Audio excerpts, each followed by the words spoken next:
Hello friends, तो legend of real sky Lord का ये एपिसोड लास्ट होने वाला है, तो बिना देरी के इसको शुरू करते हैं। तो अभी तक हमने देखा था कि जैंगमिन लावा में गिरते हुए कह रही थी कि काश मैं यहाँ पर मरने से पहले आखिरी बार तुम्हें गले से लगा पाती, यह सपना मेरा सपना ही रह गया।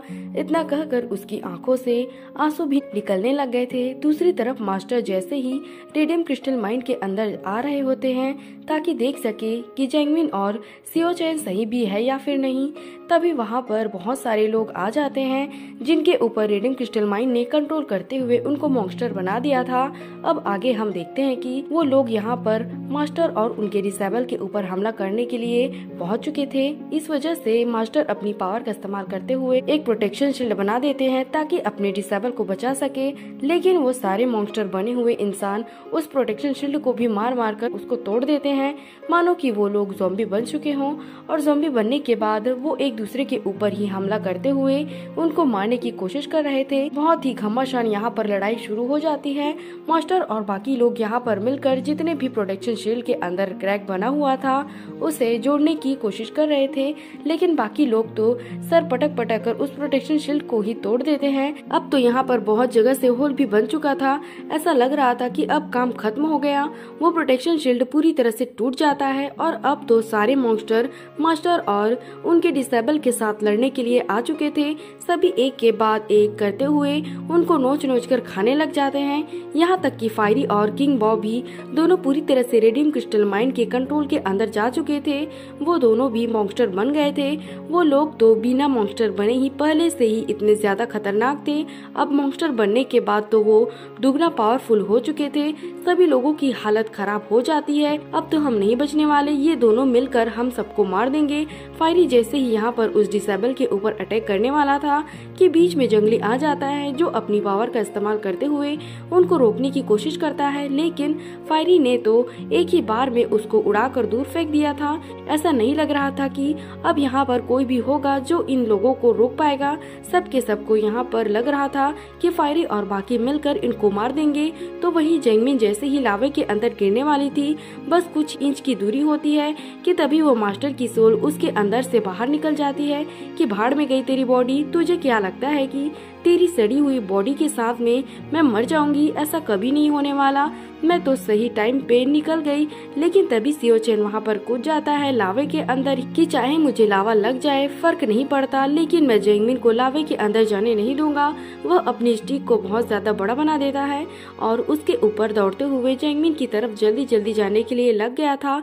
जैसे ही यहाँ पर जैंगमिन लावे के अंदर टच ही होने वाली थी, सियो चैन उसकी तरफ अपनी हाथ बढ़ाता है उसको पकड़ने के लिए, लेकिन अफसोस की बात है कि उसके हाथ को पकड़ नहीं पाता और जैंगमिन यहाँ से लावा के अंदर गिरकर गायब हो जाती है। लेकिन सियो चैन ने यहाँ पर उस स्टिक की मदद से उसको इतना बड़ा और पावरफुल बना लिया था कि वो स्टिक यहाँ पर लावा के अंदर ही घुसा देता है, जिस वजह से लावा भी बिल्कुल साइड होने लग गया था। वो स्टिक के करीब तक नहीं जा पा रहा था, जिस वजह से पूरी लावा जब हट जाता है तो सियो चैन को सामने जैंगमिन दिखाई देती है जो कि यहाँ पर बेहोश हो चुकी थी। सियो चैन यहाँ पर जैंगमिन को बचाता है और उसको गोद में उठा लेता है, लेकिन अब तक की यहाँ पर उस स्टिक का असर खत्म हो चुका था। तो वो स्टिक जैसे ही अपना असर खत्म करती है, सारा का सारा लावा यहाँ पर रिटर्न आ जाता है जो पूरी तरह से सियो चैन और जैंगमिन को अंदर से ढक लेता है। अब पता तो नहीं चलता कि ये दोनों को यहाँ पर क्या हुआ, ये लोग लावे के चपेट में आकर मर गए या फिर जिंदा हैं। तो वहीं जो मास्टर की जो सोल थी वो यहाँ पर कह रही थी कि दोनों पागल थे, दोनों पागल लोग लावे में अंदर डूबकर मर गए, कैसे प्यार करने वाले थे कि एक ही साथ में इन दोनों ने मरने का डिसाइड किया। ऐसे पागल लोगों को मैंने कभी नहीं देखा। तो वहीं हम हेवन में बैठे हुए उस बंदे को देखते हैं। वो कहता है कि लगता है कि सियो चैन यहाँ पर मर गया, अब जरा मैं उसकी जाकर एक बार लाश को देख लूं तो बिल्कुल मुझे सुकून मिल जाएगा। मुश्किल तो हुई, लेकिन चलो आखिरकार यहाँ पर यह मर तो गया। तो वही मास्टर बाकी सभी रेडियम क्रिस्टल माइन की पावर से इफेक्टेड हुए बंदों से बचकर आगे बढ़ जाते हैं और वो लोग रेडियम क्रिस्टल माइन के गेट के पास तो आ चुके थे, लेकिन अब गिनती के 4-5 लोग ही बचे हुए थे। लेकिन अब रेडियम क्रिस्टल माइन का भी गेट बंद हो चुका था। अब वो अंदर कैसे जाएंगे उन्हें समझ में नहीं आता कि वो अब करे तो क्या करे। उनकी मेहनत तो बर्बाद हो गई। तभी उनका स्वागत करने के लिए पीछे से वापस से वो इफेक्टेड लोग पहुंच जाते हैं ताकि मास्टर और बाकी जो 2-4 लोग बचे हुए थे उनको भी खत्म कर दे। मास्टर कहते हैं कि तैयार हो जाओ, अब यहाँ पर हम मर गए कोई फर्क नहीं पड़ता, लेकिन सबको मार कर ही मरेंगे। तभी वहाँ पर जो 3 आई वुल्फ होता है वो पहुँच जाता है, जिसने अपनी पावर का इस्तेमाल करते हुए सारे इफेक्टेड लोगों के ऊपर हमला करके उनको दूर उड़ा दिया था। वुल्फ को देखकर सभी लोग खुश हो जाते हैं। मास्टर कहते हैं कि वुल्फ यहाँ पर है तो मतलब कि शियो चैन भी आसपास कहीं होगा, हमें उसको ढूंढना है, वो हमारी मदद कर सकता है। दूसरी तरफ हम उस यंग मास्टर को देखते हैं जिसने करीब 49 कैनन को यहाँ पर जमा कर दिया था ताकि वो पूरा का पूरा रेडियम क्रिस्टल माइन को ही उड़ा दे। उसको पता चल चुका था कि रेडियम क्रिस्टल माइन की पावर आउट ऑफ कंट्रोल हुई है, कोई भी उसकी पावर को कंडेंस करने जाएगा तो वो उसको मॉन्स्टर बना देती है।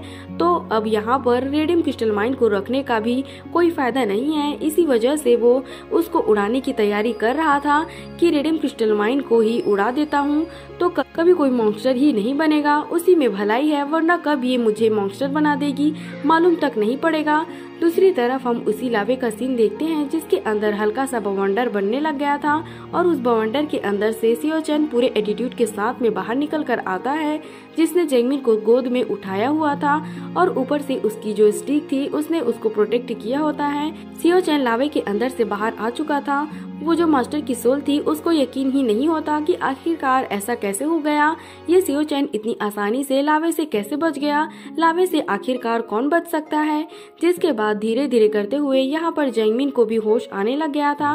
वो शियो चैन से कहती है कि शियो चैन तुम ठीक तो हो ना। शियो चैन कहता है कि तुमने आखिर ऐसा फैसला क्यों किया। शियो चैन तुम ठीक तो हो ना। शियो चैन कहता है कि तुमने आखिरकार ऐसा फैसला क्यों लिया, तुम यहाँ पर लावे में खुद को क्यों गिराना चाहती थी। जैंगमिन कहती है कि वही एक रास्ता था तुम्हें बचाने का, मैं तुम्हें कुछ भी होते हुए नहीं देख सकती थी, तो मैंने डिसाइड किया कि मैं उस मास्टर की सोल के साथ ही लावे के अंदर कूद जाती हूँ। ये सुनकर शियो चैन काफी ज्यादा खुश हो जाता है। वो जैंगमिन से कहता है कि चिंता मत करो, सब ठीक हो जाएगा, मैं हूँ ना यहाँ पर, तुम्हें कुछ नहीं होगा, हम आसानी से यहाँ से निकल जाएंगे। शियो चैन जब लावे से बाहर निकल कर आया था तो उसका पूरा लुक ही चेंज हो चुका था, वो बड़ा ही हैंडसम दिख रहा होता है। वो यहाँ पर उस मास्टर की सोल से कहता है कि मैं कभी भी अपनी एकदम गुस्से वाली पावर का इस्तेमाल करते हुए किसी के ऊपर अटैक नहीं करता, वरना बहुत बड़ी तबाही आती है, लेकिन तुमने मुझे मजबूर किया उसका इस्तेमाल करने के लिए, तो तुम इसका अंजाम भुगतोगी। इसके बाद शियो चैन वहाँ पर एम्परर फिस्ट टेक्निक का इस्तेमाल करता है, जिसकी मदद से तो पूरा इलाका ही तहस नहस हो चुका था। इतनी हाई लेवल की वो टेक्निक थी, वो टेक्निक एक्टिवेट नहीं हुई थी कि उससे पहले ही पूरा का पूरा रेडियम क्रिस्टल माइन बर्बाद होने लग जाता है। इसके बाद शियो चैन ने इतना जोरदार पंच उसको सोल को मार दिया था कि उसका अस्तित्व ही खत्म हो जाता है। मालूम ही नहीं पड़ा कि वो कहाँ पर चली गई। इससे जो तबाही आई थी वो इतनी ज्यादा खतरनाक थी कि पूरा का पूरा वर्ल्ड तो हिलता ही है, यहाँ तक कि जहाँ पर यूफाई बैठा था वहाँ तक की जगह भी हिल जाती है। यूफाई कहता है कि जरूर ये अटैक हुआ है, इसकी पावर को मैं महसूस कर सकता हूँ कि शियो चैन ने ही अटैक किया है, मतलब कि वो अभी तक के मरा नहीं है। जाओ और वेपन को तैयार करो, मैं अभी जा रहा हूँ शियो चैन की जान लेने के लिए। उसने अपनी पूरी आर्मी को रेडी कर लिया था शियो चैन को मारने के लिए। जो सीन दिखाते हुए यह एपिसोड यहीं पर खत्म हो जाता है और साथ ही साथ स्काई लॉर्ड का ये सीजन 1 यहीं पर खत्म होता है। थैंक्स।